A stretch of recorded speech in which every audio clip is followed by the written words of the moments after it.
How do you know that your electronic signatures can be validated in the future and also far into the future? Some contracts may have a very long validity, maybe passed on to the next generation. But even validating in the short term could be a challenge. 4 things are involved when you validate a signature.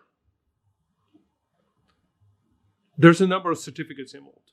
It's the signing certificate, it's a CA certificate, and it may be a number of CA certificates, and it's the root certificates, and this is a hierarchy. So except for the root certificate, each certificate is issued by another CA.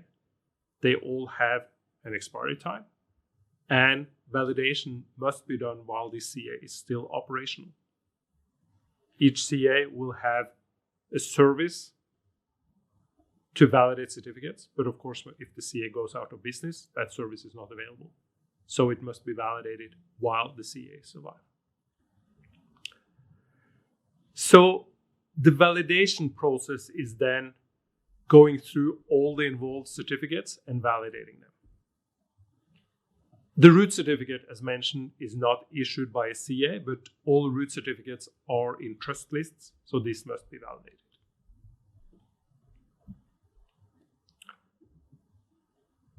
Another factor is the time.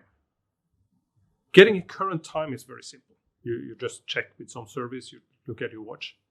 But how can you trust the time of a past event? How do you know a time on some document in the past is correct? This is where you need a timestamp authority. And a TSA, it's about trust. It's about adding trusted timestamp to a document.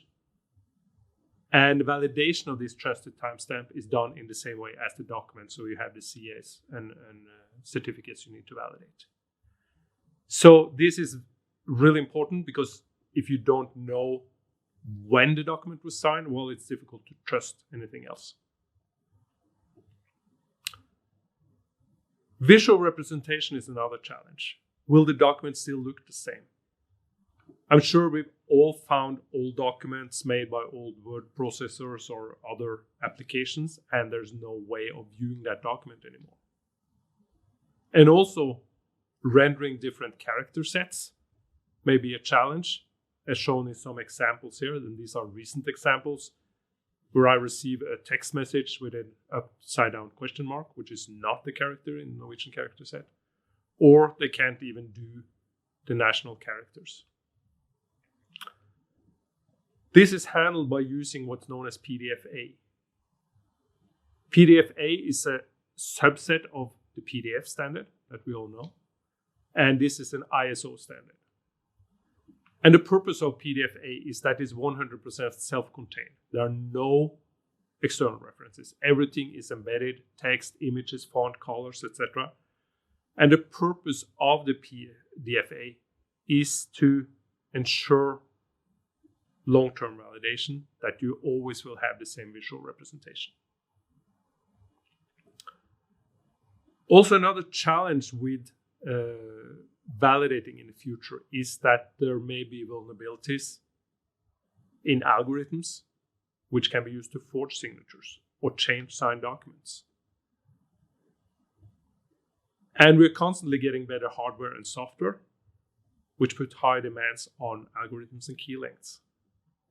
So there's a lot of talk about quantum computers that will change the landscape a lot. So cryptography is not forever.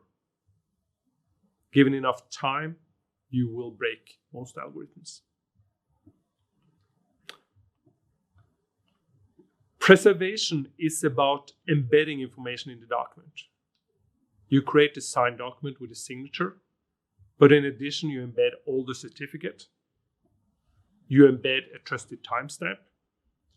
You ensure that you use PDF-A to have a visual representation. And then you have a self-contained document that contains everything you need to validate. The only thing you need to check is the root certificate against the trust list. And then the rest can be validated. And then To make sure you can do this far in the future, you do preservation, which is a periodic resealing of the document. This is done by a trust service provider, which will then add a new layer of security periodically, typically every 2 to 5 years, while certificates are still valid, while algorithms are not compromised.